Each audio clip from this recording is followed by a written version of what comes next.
Hi, everyone, and thank you for joining our webinar, Driving Success in Truck Driver Recruitment. I'm Carly Miller from Track 5, and I'll be your host today. We're super excited to have you all joining us and thrilled to continue the conversation we started almost a year ago.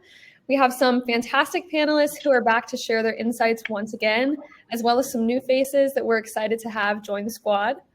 If you missed out on that webinar back in November, no worries. We'll be touching on some of the same topics today from a fresh angle, so there's still plenty to learn. And if you're eager to give that one a watch after today's session, you can check it out on our YouTube channel at Track 5. I want to give each of our speakers an opportunity to introduce themselves and their companies, but first off, I just wanted to quickly go over some logistical details. This webinar is being recorded and will be available to all registrants afterward. We also have a live chat going, so we encourage you to participate in that.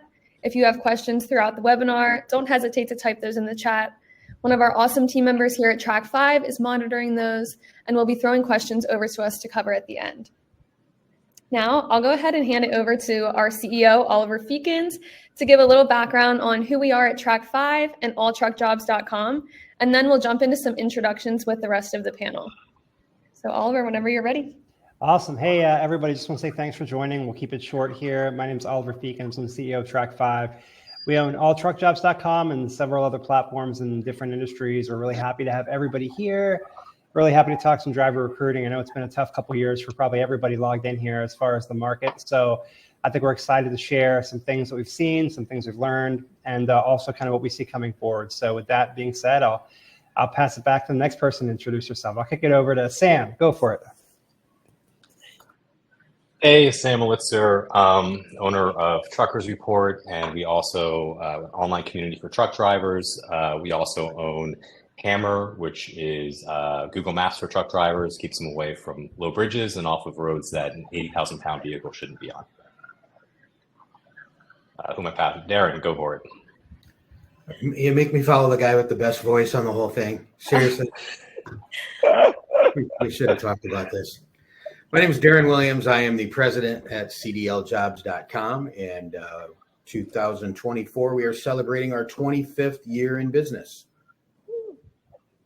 which means I'm older than everybody else on here, including Katie, who I haven't seen in 100 years. Katie, how are you? Introduce yourself. I know, it's been a while.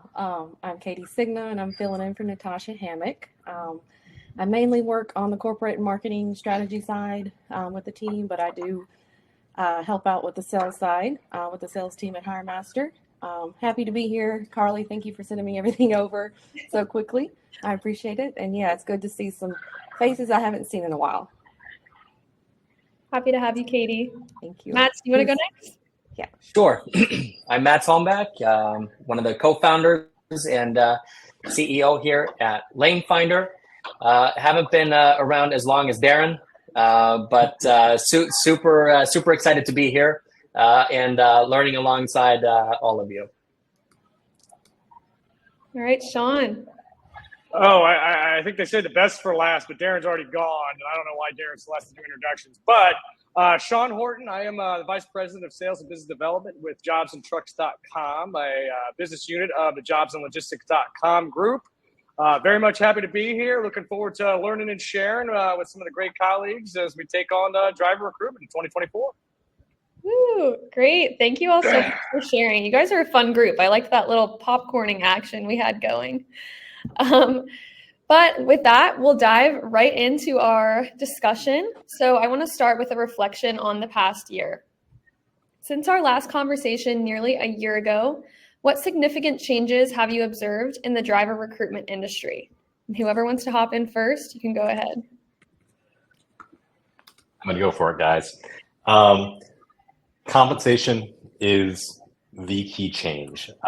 There was some movement that we were seeing last time we talked. Was it a year, 9 months? I'm sorry, Carly, I've already lost track of time. But it's now a clear, broad switch. We're seeing a drop in pay across the board, typically in the range of 4, 5, 6 cents per mile. We're also seeing sign-on bonuses affected as well. Companies that were offering like $4,000, $5,000 are now offering $1,000 or $2,000, and the ones that were already at $1,000 or $2,000 have mostly stopped offering sign-on bonuses at all. We're also seeing those contract periods for those bonuses being typically a full year now. Before they might have been 3-6 months. And we're also seeing some pullback from companies on non-financial benefits like pet or rider policies. And I could yak about that for a bit, but it's a tangent. I'll let you guys go. Well, I think something that ties into that a little bit, and I think whereas a lot over the course of the last several years, 5 to 25, recruiting has been done as a blanket. We'll take anybody from this area, and we've seen a lot more pinpointed, targeted markets as opposed to blanket coverage over the course of the last 9 to 12 months.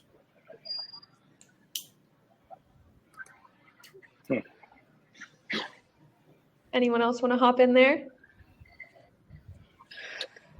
Sure. I'll take a stab at it as well, mirroring a lot of what Sam said. Actually, I think that that coupled with from the driver's side, their expectations, they haven't followed with the same. So, there's on an individual driver level, they're going to look longer on the site. They're going to spend more time trying to find, the jobs that are still up there. But yeah, significantly lower across the board. Not as many offering sign-on bonuses.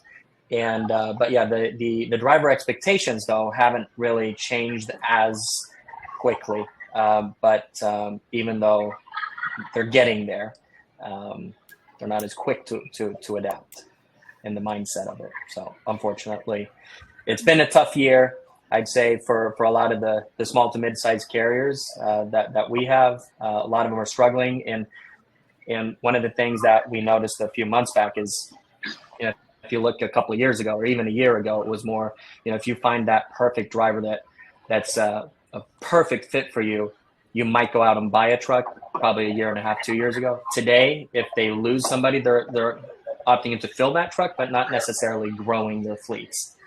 So yeah, weathering the storm.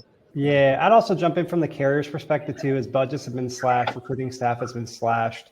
We're seeing a lot of carriers really invest into kind of leaning out their recruiting tech stack, if you will, implementing things like re-engagements, automation, just to try and bridge the gaps there. So, taking kind of funds into more of how can we do with what's in our database? How can we do more with less? How can we automate some of this? And I think that has taken a lot of the focus away from, candidate sourcing, so to speak. It's more of candidate re-engagement in some cases. So, I think, the trucking companies are also learning just how to do, not more with less, but less with less in a way. And I think they're very, pinpointed and strategic in what they want to do to, I think it was Darin's point about kind of smaller pockets of hiring versus blankets, hiring. Everyone's looking for that needle in the haystack with a 5-mile radius of X, and that's what they need. And there's some general inefficiencies and costs, inefficiencies there as well to kind of get that granular. So it's just more expensive to find to secure that specific driver in that specific area than it is blanket, coast to coast. So expectation setting is huge there as well. That's what I was going to say. They're so much more strategic right now with their budget. They're not so just throwing everything there. They're really picking apart their media plans and their strategy to break down, like you said, it's no longer just throw it at the wall and see what sticks. They're doing different re-engagement campaigns with their leads from years ago, because they're thinking, well, we can't spend anymore, so we got to be more creative. That's what I've seen on my end. People are much more asking, so what's a new re-engagement strategy versus, okay, what's new and working? That's been a difference for sure. Definitely. And I saw, get my participation award here in the first round here, but not to get Darin started on retention, but I found myself battling, what everybody has touched on at this point in time, but really finding myself looking to craft and understand how we can look to gain talent that's going to stick around. I feel as though retention has always been a flavor of the month, the year, what have you. But many of the recruitment teams that we're working with are truly sitting down to partner and understand what drivers are sticking with us and how do we effectively message and attract in drivers with, even if it is lower pay, lower sign-on bonuses, but how can we invoke that culture and what else we have to work with in order to bring in guys that are going to stick around. So it's been quite interesting. Mm-hmm. Yeah, retention is a hot topic, and we'll touch on that later. But I did want to touch on what we've been discussing about strategy, because that leads into our next question. So I wanted to ask, given all of the changes we've seen in the past year, what new tactics and strategies have you seen emerge in 2024 for driver recruitment, differing from what we've been doing for the past several years? I can't remember who said the insane bonuses. I think it was Matt or Sam. But we've seen those go away. Like during COVID, it was like crazy, the offerings and how much was going out there. But those have really completely rolled back. And we're also not seeing like the constant pay rate increases, where it was just every other week, a new client or new carrier saying, hey, we have a new pay increase. And it kind of got washed out. Everyone was doing it. We've seen that kind of pull back from years past. So from like some of the surveys we do and some of the stuff we see with comments, it's more about not necessarily what the carriers are offering. It's what the carriers appear to be focusing more on the work-life balance with the retention strategies, like you said, Carly, like that's a big thing right now, is I think people are pulling back with, hey, here's how much we pay you. But in other ways saying, this is what we do for you and your family in the future. Because I think people are becoming more aware of longevity. Yeah, and as far as the strategies that the companies are doing, we've seen a lot more carriers that are getting more proactive in their campaigns, as opposed to hiring a website and reacting to the leads they get. They are doing re-engagement campaigns, using text blast messages, email messages, more proactive things to start revolutionizing the process a little bit and getting the ball going again. And again, going back to the doing more with less philosophy. One thing that we've been noticing from a lot of the smaller mid-sized type carriers is that they want to engage more in terms of having their existing drivers speak for their brand. Coming to us, asking us how can our existing employees share the message that we have, our brand and how it is to work here. And so kind of like what Darin is saying, it's not like you just hire somebody, you post a job ad and react to the applications coming in. They want to be a part of the solution, in their mind, driving down the cost, that they can have drivers speak for them, essentially digitalizing the offline referral programs, if you will, so that they can get more eyeballs on their current drivers. I'm getting a lot of questions like that on how to move forward with that. That might be touching on some future tactics, though. But yeah. Thank you. Anyone else want to hop in there on that question? Yeah, I'd say too, going on with the more with less, a lot of these trucking companies are looking at kind of emerging technologies. How can we engage AI to do more with less? How can we get better filtering? How can we get better engagement tracking? A lot of our carriers are really deep diving into data more than they ever have before. It's I heard a saying that every company is now a technology company, and that kind of holds true today. I mean, everyone has access to technology. They're able to pull their own data and reports in a way they never did before to make predictive decisions based off fresh analytics. We're measuring a lot more, and our clients are measuring a lot more than they ever have before. And once you do that, it really does open up the conversation. So, taking a data-first approach, combined with kind of, developing those brand evangelists, those drivers are going to speak for you. But also, managing the cost per applications and the quantity metrics around that as well is kind of what everyone's focusing in on. So, yeah. Thanks, Oliver. We have a question in the chat. I know we had touched on retention and longevity a little bit, so I just wanted to ask this question that Linda had asked. He said, 10 years ago, retention was not an issue because we found replacement teams within days or weeks. Now we have trucks sitting for over a year due to lack of drivers. Do you know what changed? I would guess that's more of a pocket market situation as opposed to a blanket. I mean, there's not necessarily fewer drivers, and competition has indeed reduced. So it's kind of a hard question to answer without knowing more specifics, I think. Yeah. I would agree with Darin that there is definitely a pocket aspect to it. There might be some individual thing to look at in the campaign.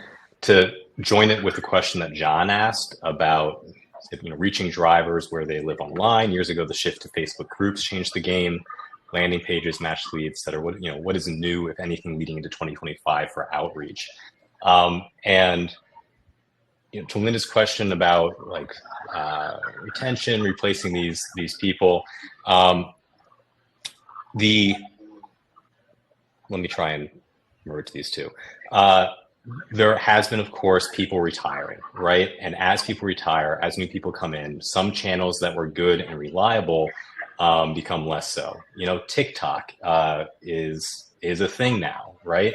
Facebook groups are still relevant in some cases, maybe in a lot of cases, but there's always new channels opening up, and these are more heavily used by new entrants into the space. So new in 2025, things like TikTok, and Linda, maybe look at whether the channels that you were using are for a demographic that may have started retiring in the past 5 years or so. Thank you for that insight, Sam. All right. I wasn't going to let you get away without answering a question about everyone's favorite topic at the moment, which is AI. So obviously AI is a huge new development that we've seen growing and evolving over the past few years, and it feels like nobody can stop talking about it. So I'm going to keep beating the dead horse. But obviously AI has become a big part of modern recruitment processes, and the trucking industry is no exception. So we'd like to know, with AI now becoming a staple in business workflows, how are you integrating AI into your recruitment processes? Better advertising. Anyway, not to jump right in there, but ultimately, on our end, which we've been looking to implement for a while, is just performing and producing much better ad copy. Ultimately, being able to part and parcel, the 20 years plus of that we've been in business against performance data and what we have based off the messages that we pushed out in order to provide a better targeting and a better message to the overall candidates that we're looking to bring in. Taking a step further, of course, there's, just being smarter with the budgets that we're doing. We all know that we have less budgets to work with, I'd say, and our clients are demanding and looking for more targeted approaches. The implementation of AI on both the ad copy and, of course, the targeting and the ability to understand where your target audience is really looking to reign supreme. And I see that to just continue to increase and get better and better as time goes on. Yeah. AI is a buzzword, but it's also... Yep. It can relate to something as simple, and every website on here, everybody that's represented here uses AI in their screening process, right? We don't have individuals looking at every app and deciding who qualifies and who doesn't. That's done through AI.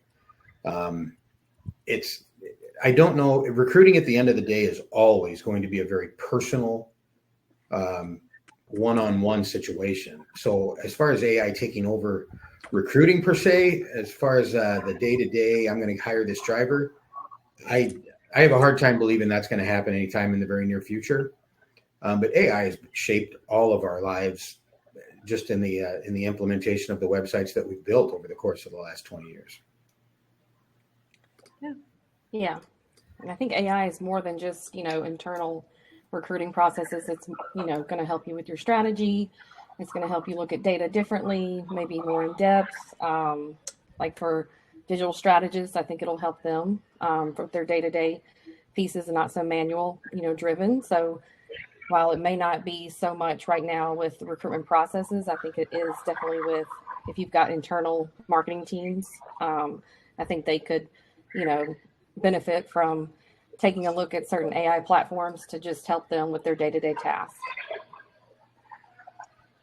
I see a lot of AI in kind of the applicant tracking system space, the 10 Streets of the world and things like that.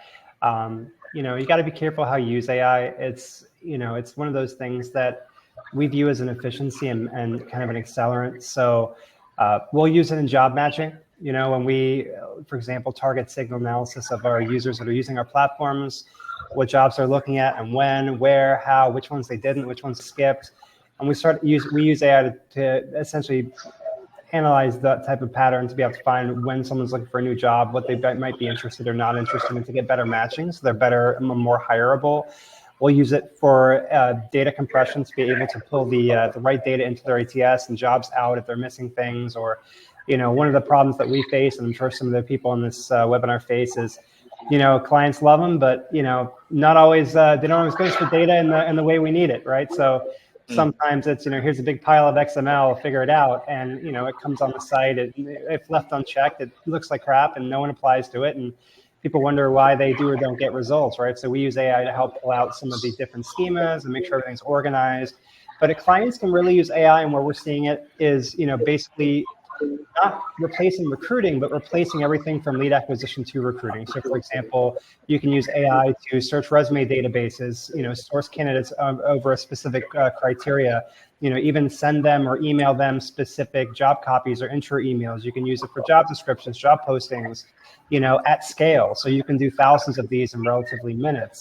It's not too difficult right now, especially with like the chat GPTs, and Amazon has a product, and there's tons of these AI products now that you can tie into to really make what used to take hours and hours of work from a recruiter to do very, very quickly. So it's all about using AI to kind of create efficiency. It's not to use AI to be some sort of magic pill that's going to replace hard work.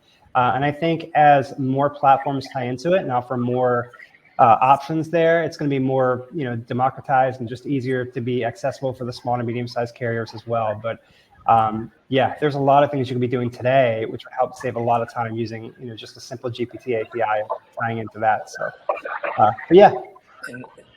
To follow Oliver there, I'm gonna steal that word for you. That was gonna be my intro, Oliver, which is democratizing, and I would say even the infrastructure needed in order to be good at recruiting and hiring drivers. A lot of the smaller mid-sized carriers, when they started their business, they didn't also realize that they essentially needed to be the best recruiters in the world.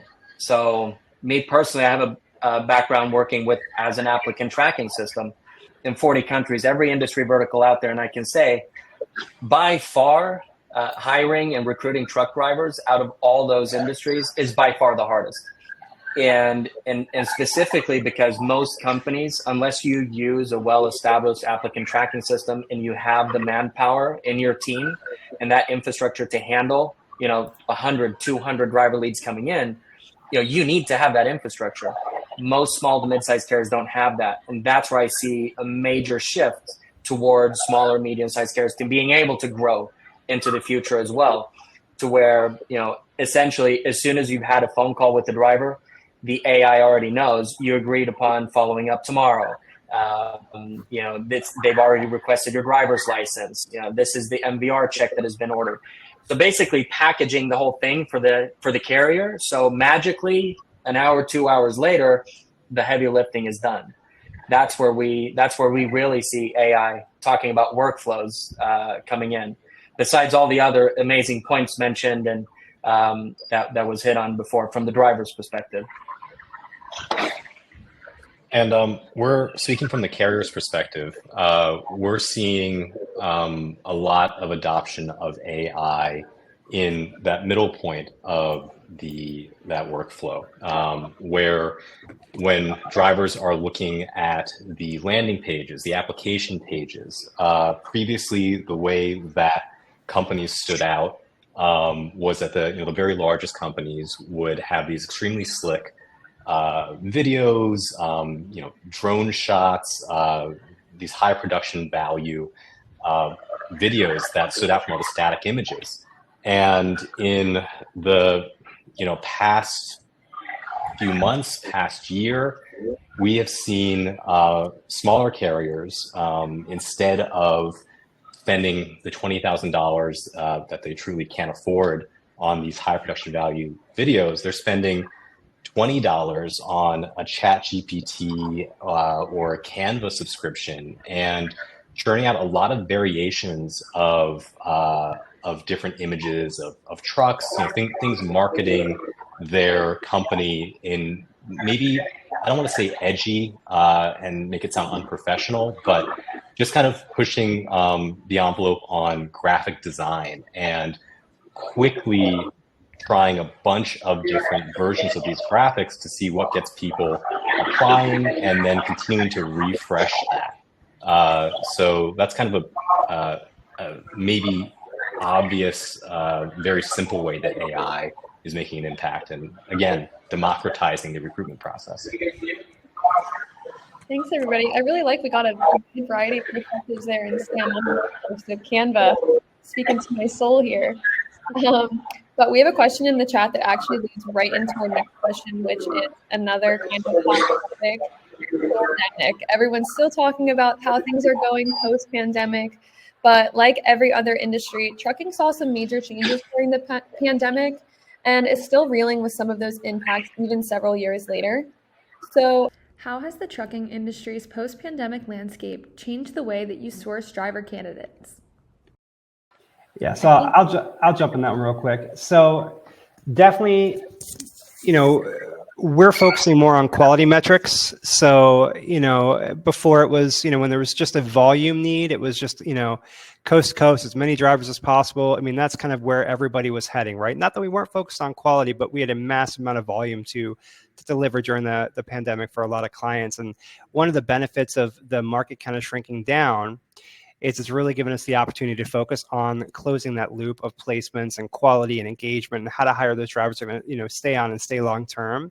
It's really kind of shrunk our window a little bit for us to really focus on that aspect, which is kind of a blessing and a curse at the same time. Again, also we're seeing a lot of shift to thought content leadership, brand building, really, good storytelling, whether it be visual or auditory, whether it be, videos, podcasts, social groups, things like that, social media, really it's really allowed us to focus, us at least, really focus on kind of the smaller quality issues that we weren't able to do when we were kind of delivering, fire hose volume to, hundreds of trucking companies. So been a blessing and a curse at the same time, I'd imagine.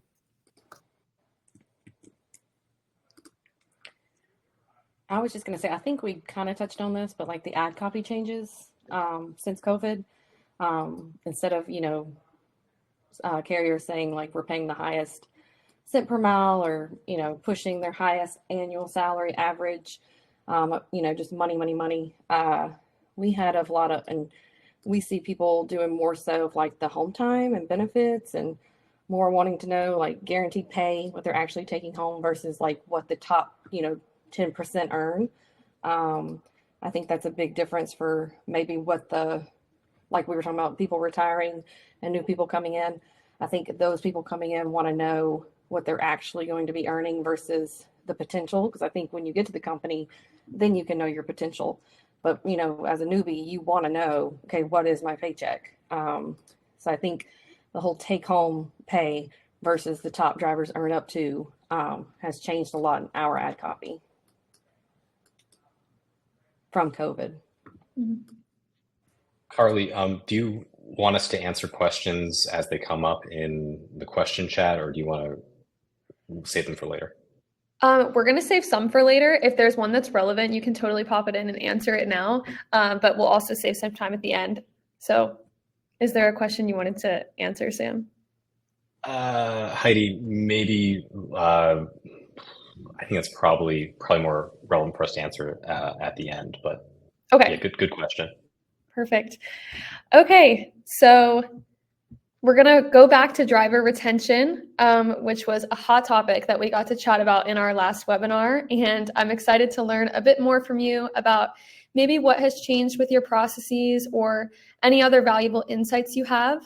So given that you all have so many collective years of experience and expertise in this industry, you know that driver retention has been an ongoing challenge. And we'd like to know, what strategies are you implementing to improve driver retention? And what can the industry do as a whole to help fight the retention issue?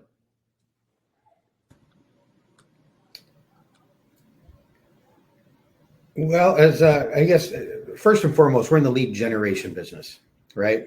But retention is always, it's an issue and it's on everybody's mind, and it's been been an issue for the 30 whatever god awful years I've been doing this. Katie wasn't even born yet when I started. But so we'll post content quarterly if we can get to it that tries to explain to drivers how much better off they're going to be by staying at the job they're at right now. And that's strictly a financial standpoint, just showing facts and figures about how much better off you are to stay where you are than jump the jobs. But if you go back and you look at, so there's a company called PDA that puts out quarterly reports, and they do surveys on why drivers leave companies. And for the last, if you go back and look the last 3-4 years, the same, it's pay, equipment, and communication. Consistently, pay, equipment, and communication. It might be number one is always pay, equipment, and communication go back and forth with 2 and 3. And communication includes, I need to be home Saturday, and you don't get home Saturday. So communication / home time. And it's the same things over and over again. So, I mean, if you can tackle those 3 things, and I think ideally communication would be first and foremost in anybody's mind because it encompasses the other 2. But it's a tough task. I mean, and I've said it before, and I caught some grief for it, but these are nomadic individuals by nature, you know, and the opportunity to change jobs presents itself every day. I don't know that it's ever a problem that we're going to get to 0. Now, can we combat that? Can we try to educate? Can we try to help? Absolutely. And I think people like the PDA putting out these surveys and talking to people are an excellent way to get the ball rolling and take a look at that data and start making movements on those. Yeah, I was going to say to Darin's point, you know, internally, you've got to focus on like improving the work conditions and benefits. Like if you can't help with pay, because sometimes you just can't, you know, we had a client maybe a year ago that said, we can't increase pay. We can't get new equipment. You know, what can we do internally? And, you know, we kind of gave some off the wall ideas just to see if they were open to them. And they were, like something as simple as like chaplains and therapists and quiet spaces and urgent clinics on site and, you know, anonymous write-in systems that the drivers felt like they could talk a little more freely. And it I mean, I can't remember exactly the percentage of, I think they were around 20, I think it went up by 20%, like how much it improved just by making, because the drivers felt like they were investing in them, like even if they couldn't do that with a paycheck. So I think it's some of those things, like you just maybe need to get creative internally, or just listen to your drivers. If they have it can be something as simple as, you know, their little cafe, you know, where they meet, the little food mart, there's something they want. At least they feel like you're listening. For like Darin said, they jump ship so quickly because whatever their trigger was that day, they've got 1,000 other possibilities to go and say yes to. So you've just got to help them not be so triggered to jump ship when one little thing, you know, comes after them. I have 2 carriers. I'm just kind of thinking outside the box, and I appreciate that. That's definitely you know, an area I see just, you know, being a huge player, you know, overall as far as retention or recruitment when the day is said and done. But I have 2 carriers, and I've been bouncing this idea off of others that I speak with. But in the overall recruitment process in the starting stages, bringing in the stakeholders. So I have again a carrier that actually brings in significant others, wives, spouses, girlfriends, boyfriends, whatever it might be, in on the conversation. When we can't change many of what continue to be the challenges overall, how can we together work as a group to provide an offering or whatever it might be that is going to align with the entire family, right? All those 3 bucket list items are, of course, the driver right here, right now. Pay, of course, affects a bit more of the entire family, well-being, etc. But what else also takes into effect? Heck, I even heard one carrier, they're putting in childcare. They're going to start having a childcare facility outside of one of their terminals just to meet the need, which we all know right now. Childcare is a big challenge for anybody, regardless of what you're doing. So put your money where your mouth is there. So outside the box, Katie, I love it. That's pretty interesting there, Sean. Putting a childcare, yeah, That's actually that sounds like a really good idea. That might be a filter we should put in. I was just about to jump in there. So here at Lanefinder, we've taken a stab at it a little bit differently. We made it super tough on ourselves, I think, sometimes. But coming from so we, like, way back when we started off as a third party recruiter, right? So we contracted 40 different carriers, and we were constantly recruiting for them. And the funny thing was that we always got the same questions from the drivers over and over. It was a span of a couple of hundred questions. Can I bring my dog? How often am I home? What kind of freight am I going to be hauling? And to us, we figured that, well, if we can answer that up front, so the driver, because a lot of times what the drivers will do is they'll call 20, 30 carriers and they forget who they spoke with. They'll call whatever, job ad was like, okay, well, this one is hitting on, 7 out of my 10 key points. So I'm going to pick up the phone, I'm going to call. And then on the other line, it might be somebody really good picking up the phone, talking back to the driver, selling that image.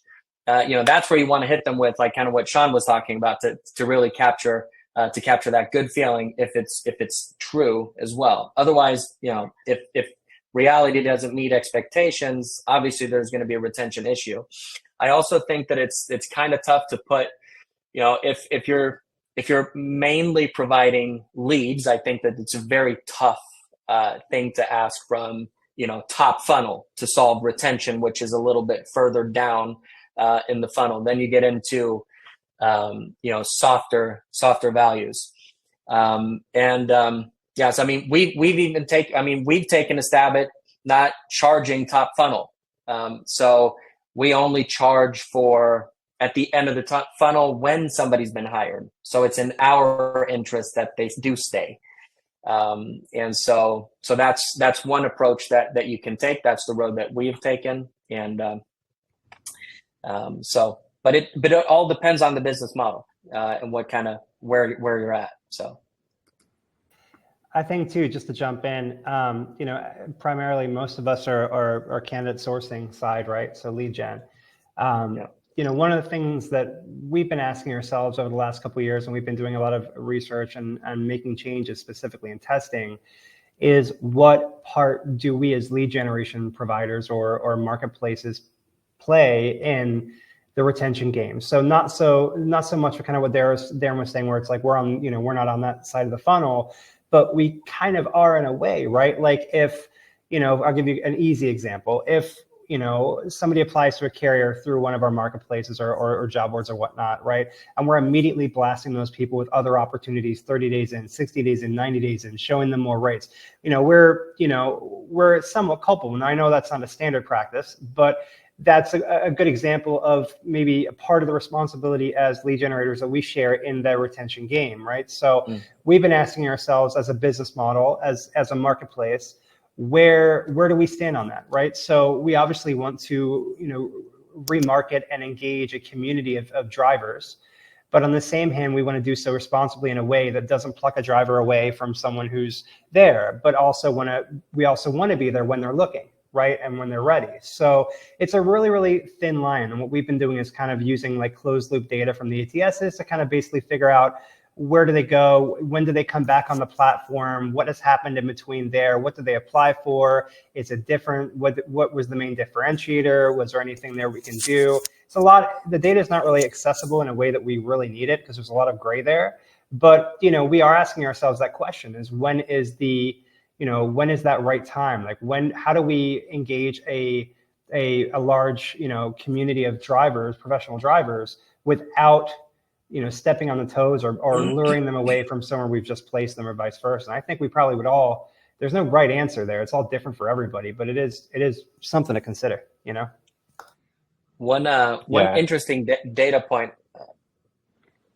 Sorry, I'll just keep going. Oliver, one interesting data point. I don't know if it's interesting for anybody to know, but one thing that we saw that I thought was pretty interesting was if the driver is hired with one of the with the company that's on Lanefinder, if that driver visits the app, on average, 37% of the time they're going to quit their employment within 10 days.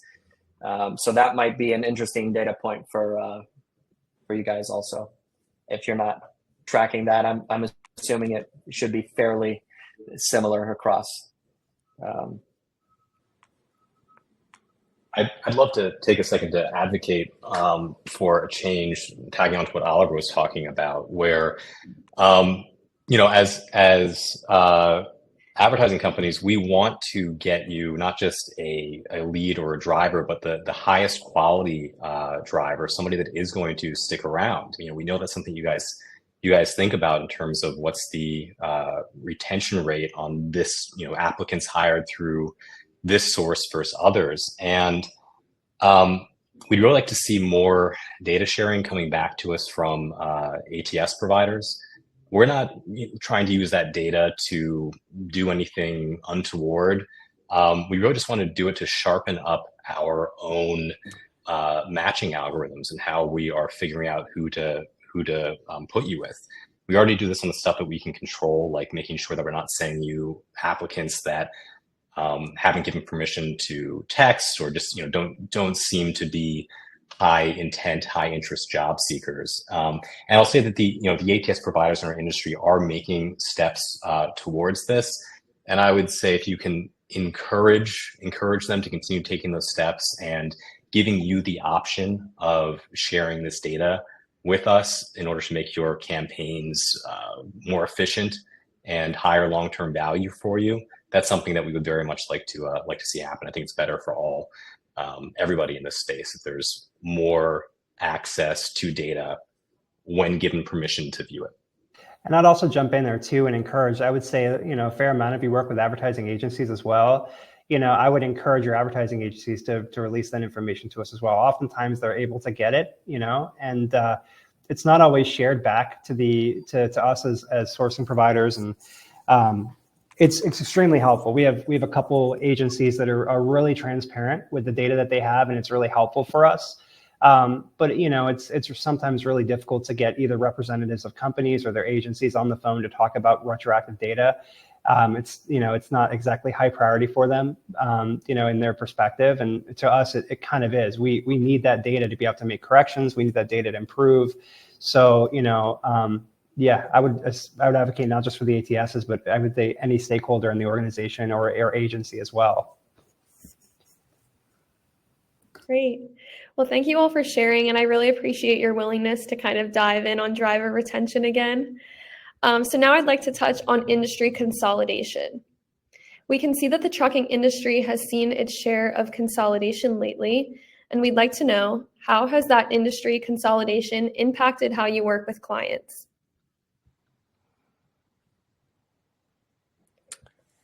I may not understand this question correctly, but I took it as like in the past, it was very, this is the client, I'm the sales rep, that's our relationship, very business driven, very, weekly calls, nothing much more to it. And now I feel like over the past couple of years, it's been much more of a partnership and relationship. Like you develop a, personal relationship with these people, and you really get invested. Like obviously you want them to succeed and your product to work and, to hire drivers and everybody be happy. But I feel like the relationship building part of it, you're no longer just stuck on these weekly calls, but you're texting them and daily calls from your personal cell phone and, discussing ideas and off the wall ideas and speaking more freely. I feel like people have let their guard down a good bit over the past couple of years, because we kind of had to. We had to get creative, and we had to rely on each other and really brainstorm and know that we were all in the same boat and we're just trying to help. And so I feel like the last couple of years, you're just trying to build the relationship because you're invested in it, and you care a lot more versus just maintaining the account and, doing the kind of, the norm, I guess. You're kind of stepping it up a notch and being a little more personal. Agreed. Feel like I'm a W-2 with some of the carriers that I work with at this point in time, or ultimately should be when the day is said and done. But, again, all across the board, whether it's recruitment or it's retention, as leads generators and those looking to consult and, and advise in what we're industry experts at, it takes every step of the way, and it really does take that close relationship. I think I've shared with this, before, or I've talked in the past, and transitioning into the transportation industry, I served many different industries when I was with Career Builder and have been here for 10 years. And it was shocking to find myself working with HR and recruiters on non-driver roles, and then safety and recruiting on driver roles. It was just a new overall concept to me. Well, now I almost see the gap being bridged as well, where now I'm being inserted on both sides of the coin, because not only am I needing to be much more involved with what the recruitment and safety teams are doing, but what the organization is doing holistically, whether it's tackling recruitment and attraction or whether it's taking on the retention problem. So yeah, definitely much more minute, much more relationship building, and a much more just focused and we'll say humanized process overall. It's almost like a reverse in a certain sense when we talk about AI and we talk about technology. Now here I am, right? Whether it's through Zoom or whether it's, tried and true office phone, very much being a part of the team. W2. Yeah, this consolidation of the market, I think, has been quite positive, even though in the short term there's pain to it. As everybody else said, it went from kind of a very transactional, hey, email me your pricing, we'll get back to you, and now people want to have a conversation. They want to see us to use our consultative viewpoint on this, from having worked with, at any one point, hundreds of carriers. So the questions are now, is my ad compelling? Is my pay competitive with other carriers hiring in this area for this equipment type? And the end result is that we get more efficient with the campaigns.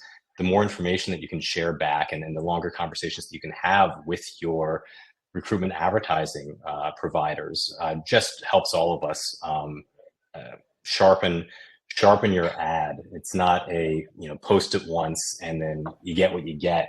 The difference between the first month that you post and the third month that you post, as you're having these iterative conversations, is incredible. It really does take a few months of cooperative work, and that's happened a lot more now with the consolidation.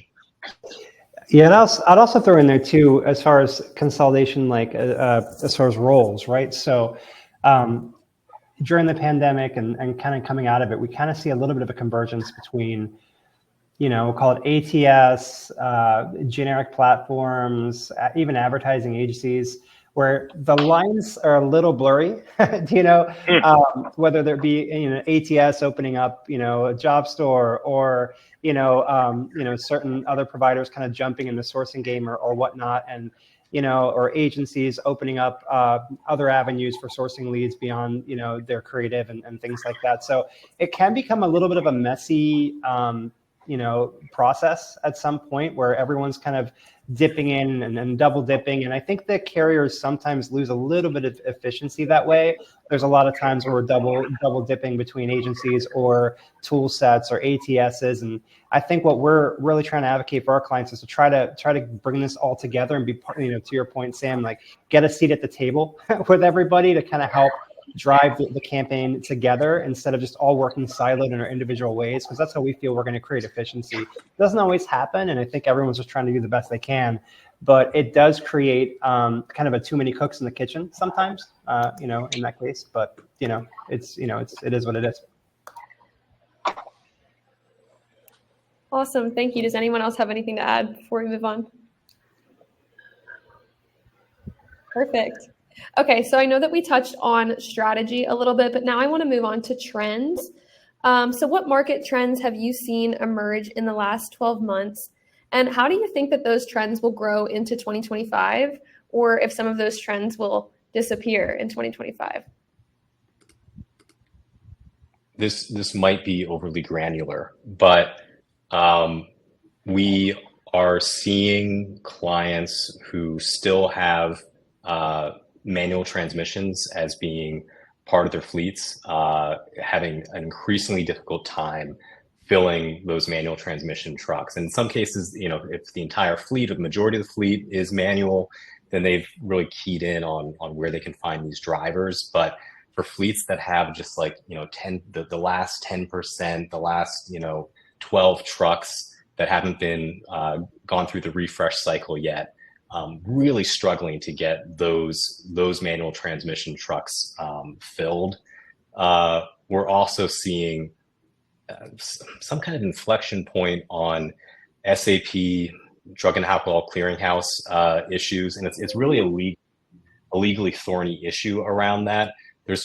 There are majority of carriers are unable for various reasons to hire SAP drivers, and there are carriers that are able to, and it would be great if we could find, if the people that are interested in it could get the word out, and we can help those drivers get to carriers that want to hire them, rather than having them continue to bounce off all of these no's from the majority of the industry that can't.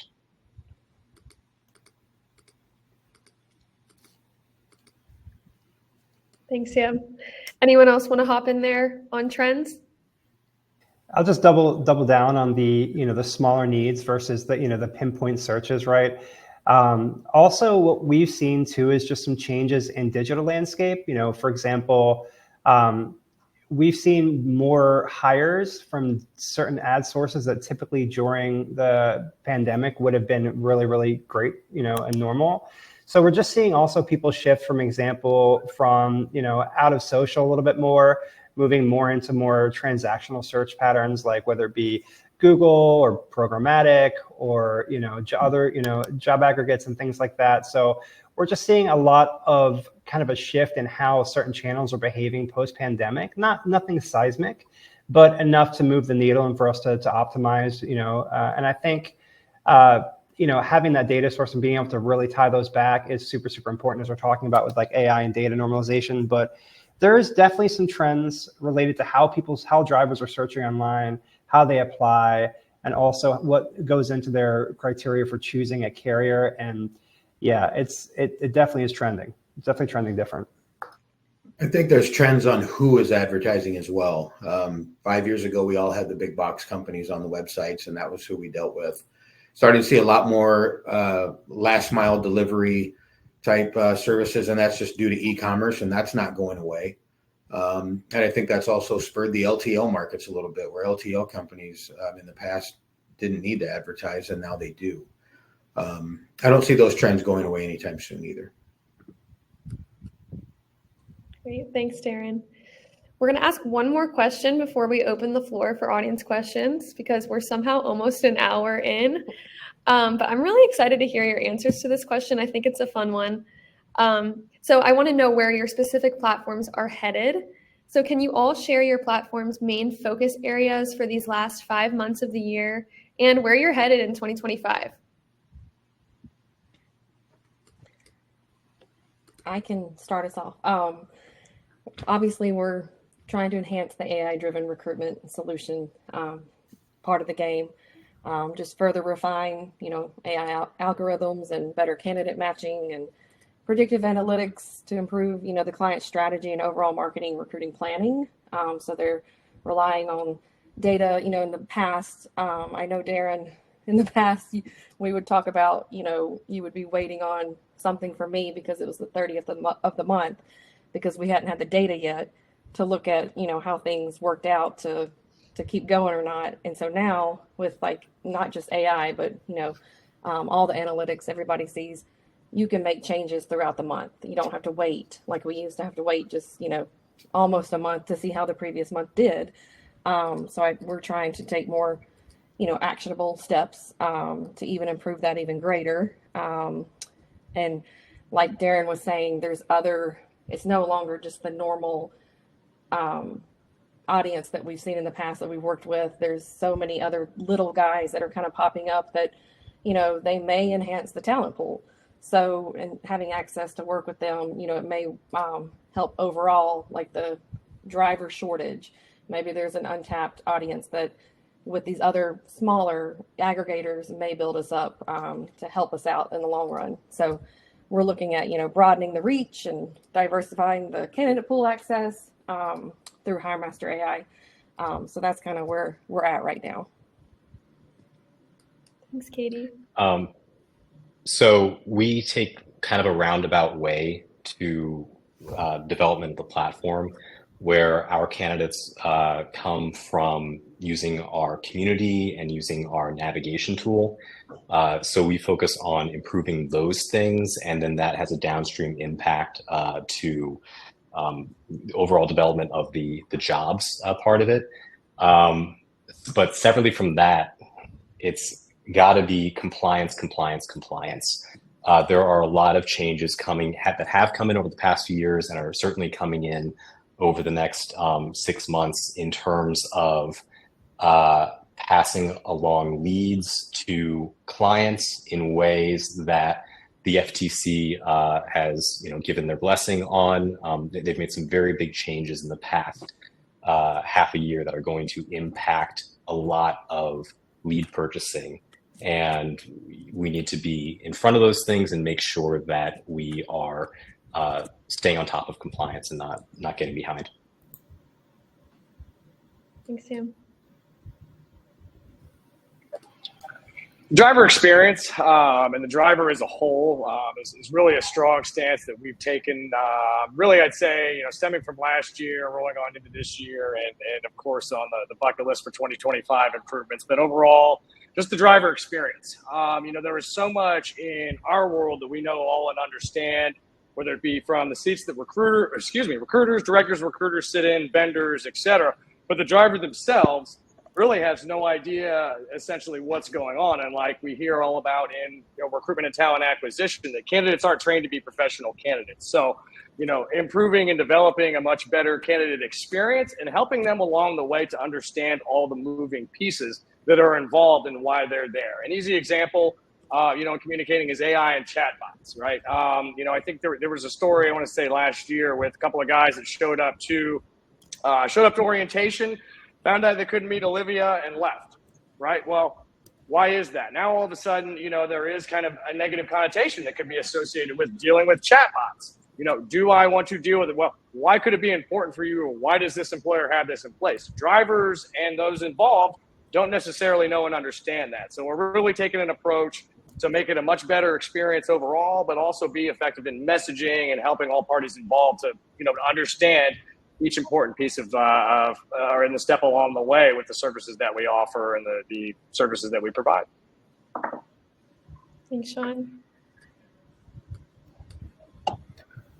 Matt, I think you're muted. I don't know that we're going to make any Sorry. fundamental changes in the next 5 months or the next 5 years for that matter. What we've done has kind of been fundamentally proven over the last 25 years. The philosophy hasn't changed since day one in 1999. Before Katie was born. Communication with the carrier it needs to improve, and it's just the feedback that we've been talking about with all 10 of these questions or what many we had. The more feedback we can get, the more we can adapt, remain fluid, change your plans in the middle of the month if we need to, use that data and to continue to maintain not just a lot of leads, but a lot of good driver leads. Focusing on that immediate change and that kind of stuff, and sticking to the basics. Thanks. And now since I'm not muted anymore, I was just about to say, Sean, you put that so well. What did you call it? The drivers don't know that they need to be professional candidates or something like that. That was great. I'm going to have to replay that on YouTube later to steal that one from you, because that's exactly it. And hopefully if the matching is really, really good, the driver stays for a good chunk of time with every carrier that they're at. Following Darin's advice, the longer you stay with one carrier, the more successful you're going to be. They shouldn't be professionals in the application process. It should be something to where you come in, you do it once, maybe every couple of years or more. And so what we're focusing on for the remainder of the year into next year is really automating a lot of those processes that should be, automated. Again, just since it is such a heavily regulated industry, there's so many hoops and hurdles to jump through. You miss out on getting the driver's license. Then you call back. You can't be on the phone when you're driving. And then all of that information gathering, after the application stage is where a lot of these carriers, they they lose drivers. And who is quickest to hire the driver? Well, whoever has the best processes. So for us, we're going to be focusing a lot on that infrastructure. What happens after the application stage, both from the driver's experience, but also the carrier's experience. It kind of goes hand in hand in what we're going to try to shoot for here in 2025. Thanks. Oliver, want to wrap us up? Yeah, absolutely. So we're doing a lot of things everyone else has mentioned, but really, I mean, we're trying to basically level set our clients, and as they ramp back up, as the market hopefully recovers, God willing, sometime soon here. We think it's an excellent opportunity to kind of take it back to square one with our clients, right? Everything from job quality to, targeting to reporting, and really kind of tying down to that per hire conversion rate, right? So, like I said, during COVID, volume, quality volume, but really, this is really what the last 2 years has really taught us and really kind of allowed us to focus in on is the bottom of the funnel a little bit more. And that's where we're moving to. We're really looking to and making changes now, actually, to move more into more of like an engaged marketplace. So we're really looking at leveraging our tools, our programmatic, our machine learning as well over the next several months to really try to have the platform do more than just provide leads, right? We're really looking at how that happens. And we've already deployed this across some of our other verticals, and it's doing very, very, very well. So the data that we're running in other verticals, we're going to be running over to trucking here early next year. So I think we're all working on some interesting stuff that, this industry keeps us busy, that's for sure. Yeah, I appreciate everyone coming to the webinar, and everyone who participated in here. You guys are obviously some of our favorite boards. If you can't spend money with us and you already have, go give it to these guys. So, they're all excellent people, excellent boards. Like I said, Darin's been in this longer than I think most of us have been in this game. So, there's a wealth of knowledge here, and we kind of look at it as being friendly competitors. We have a lot of respect for each one of you and your products. And we hope all of you that are, listening or watching this on YouTube later, give one of us a call or a couple of us a call and chat us up. I'm sure we speak for all of you, or we'd love to help you. So with that, I'll turn it back to Carly, and thanks for everybody. Thanks, Oliver. So looking through the chat, it looks like we've addressed a lot of the topics of the questions in there. So for sake of time, we're going to wrap this up. And if you're in the audience and you have any burning questions that haven't been answered, feel free to reach out to us or any of the panelists. We'd love to help you. So I, again, just wanted to extend a huge thank you to all of our speakers for their time and expertise, and to all of you for joining. Be sure to catch the webinar recording once it's available, and stay tuned for more sessions with us. If you're interested in learning more about Track or alltruckjobs.com, please reach out to Nora, whose contact information is on the screen. She'd love to hop on a call with you and share a bit more about our platform and how we can help you meet your recruitment needs. And like Oliver said, feel free to reach out to any of the panelists as well to learn more about their platforms. We're all in this together, and I'm sure they'd love to hear from you as well. So thank you all again for joining, and I hope you have a fantastic weekend. Thank you, Carly. Thank you all. Appreciate it, guys. Thank you. Thanks, Appreciate guys. it. Bye, We win together. Yes.